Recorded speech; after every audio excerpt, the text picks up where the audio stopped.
Друзья, топ-5 ТВ-боксов на осень 2021 года по версии канала Технозон из Китая. И он, честно говоря, сильно поменялся, потому что вообще ситуация на рынке в край нестабильная. Так что на канале Технозон поехали.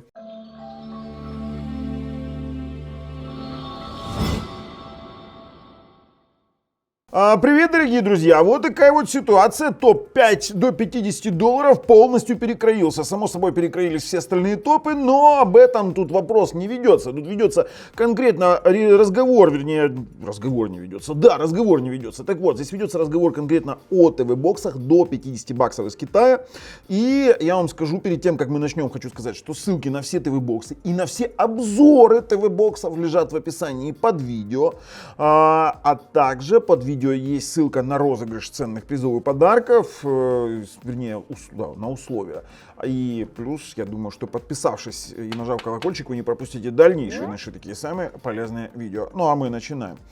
Смотрите, дело в том, что из топа до $50, который мы не обновляли аж с весны, он был актуален, вылетели некоторые приставки. И я вам скажу сразу, вылетел TOX 1. Вы сейчас не найдете TOX 1 у нас в топе. Он вылетел в топ от 50 до 100, то есть на фоне вообще все подорожало. Подорожало предельно все. И дело в том, что тут вина сильно большая именно дефицита этих самых полупроводников. И некоторые производители, мы сейчас это поговорим, начали баловаться немножко неправильными вещами. Но в общем-то, пятое место. На пятое место у нас скатился Smart TV Box X96 Max Plus. Вот так вот. Max Plus 2 даже. 4х32 версия. И я объясню почему. Потому что X96 начал клепать настолько много версий, что люди уже просто-напросто гоняются за различными прошивками. И зачастую прошивка какая-то не дает возможности запустить Wi-Fi. Либо отваливается LAN, либо не работают часы, либо вообще ничего не работает. И такое действительно есть. И хотя существует порт прошивки от Yugus, к сожалению, вот такая вот ситуация. То есть начинается вот эта вот беготня, X96 Max Plus, Max Plus 2, Max Plus 100, Max Plus Q. И, честно говоря, это просто-напросто раздражает. Поэтому он у нас перебрался на последнее место. На пятое. И я бы вообще не рассматривал этот момент, потому что плюс этот X96, вообще сама по себе компания, начала на стоковых биржах покупать запчасти от бэушных планшетов. То есть это когда там, например, есть там чипы Mediatek, да, и они там раз там закупили 10 тысяч этих чипов, или там 5, или 1000, неважно. Да и с памятью точно такое же. То есть есть, например, DDR3 память, там 1000 чипов одной, ее покупают, и все это бэушное. То есть они клепают туда конкретно бэушную у стоковых контор, которые разбирают эти самые планшеты не ликвид. Поэтому тут может быть все что угодно. Но при этом за $42 вы получите iMlogic S905X3 4х32, потому что то, что уже, допустим, 4х64 есть за $46, честно говоря, 2х16 я вообще бы не советовал брать, потому что там сам черт ногу сломит. Здесь есть 1000 мегабитный LAN, но при этом не гарантировано, что в какой-то из версий будет 100 мегабитный. Например, X96 Max плюс 100. Вот так вот он назывался, там 100 мегабитный LAN. При этом люди уже по факту узнавали, что он 100 мегабит, когда получали. Видите ли, этот самый X96, они заявляют, что мы имеем право вносить без предупреждения любые изменения в конфигурацию нашего ТВ-бокса. Здесь есть, ну, как я уже говорил, давайте, iMlogic S905X3, самый обыкновенный AOSP, существуют прошивки порт Yugus, что в принципе очень хорошо, 1000 мегабитный либо 100 мегабитный LAN, 5 ГГц, 2,4 ГГц, и ссылочка на обзор лежит в описании под видео, можете пойти посмотреть, что это за ТВ-бокс. У нас вернулся в топ Vontar X3, старая приставка, и многие сейчас из вас напишут, у кого есть именно она, знаете, такая приставка не без вопросов, но она получше в том плане, что стабильно одна ревизия идет, и это к счастью. За, скажем так, сейчас мы Вот. За 4.64 просят 46 баксов, за версию 4 на 32 просят 41 доллар. На нее также существуют прошивки различные, в частности Slimbox, очень неплохая прошивка. У этого TV-бокса тоже Amlogic S905X3 процессор, 4 гигабайта оперативной памяти, 1000 мегабитный LAN без компромиссов, то есть сотка не приходит, 5 гигагерцовый Wi-Fi, 9 Android. При этом неплохо работает, иногда есть варианты того, что 2,4 ГГц Wi-Fi отваливается, либо плохо работает. Для этого люди просто-напросто откручивают, переклеивают антенну из-под экрана, то есть там есть место, где экранируется антенна, и все эти проблемы решаются. В принципе, неплохая приставка, но 41 бакс, я думаю, что дороговато за нее. Хотя вообще топ до 50 у нас сейчас нет такого, там за 25 баксов какой-нибудь мелочь. Нет, сейчас такого уже нет, ребят.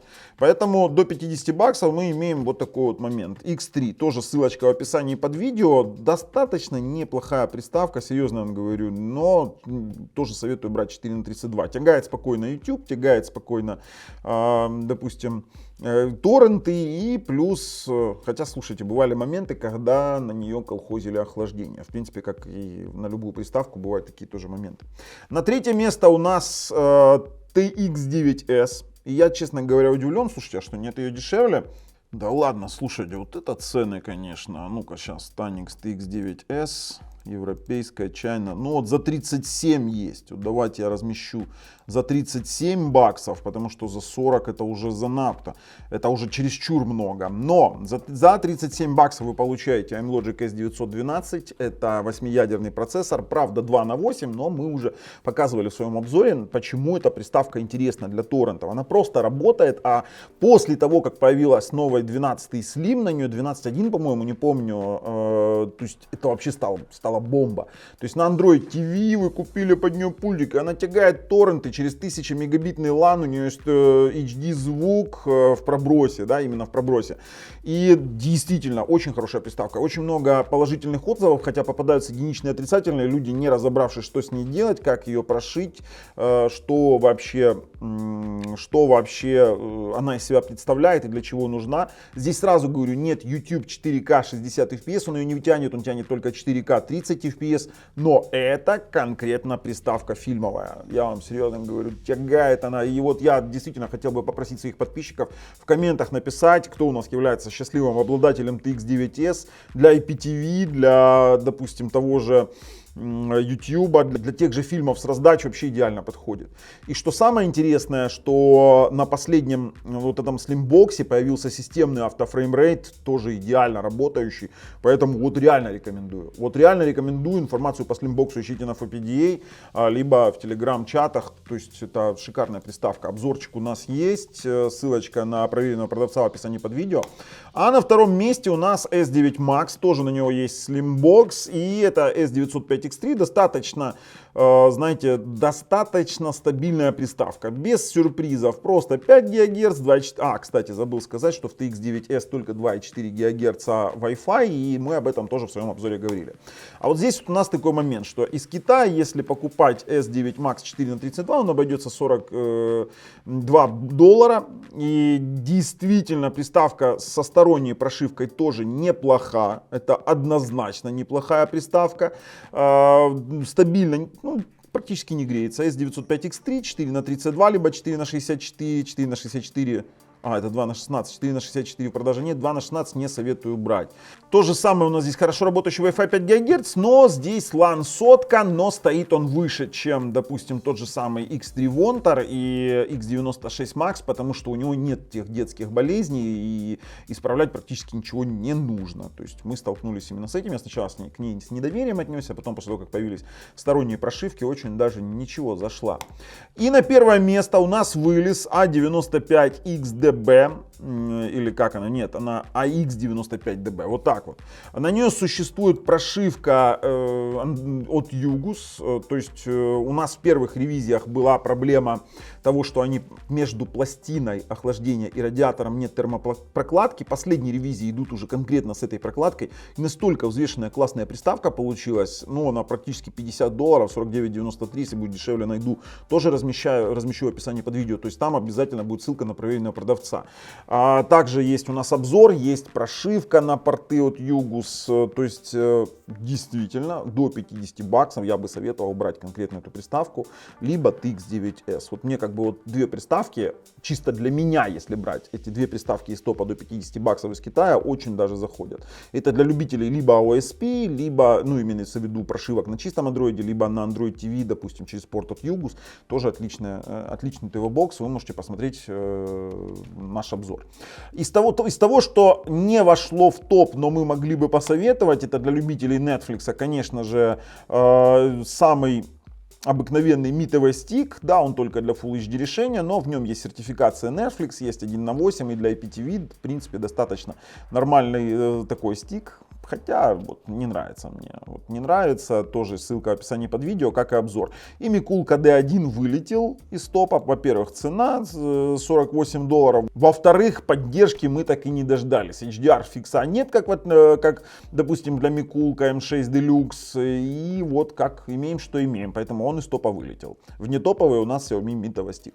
Ребят, вот такой вот у нас на осень 2021 года топ-5 до $50 из Китая, это конкретно из Китая.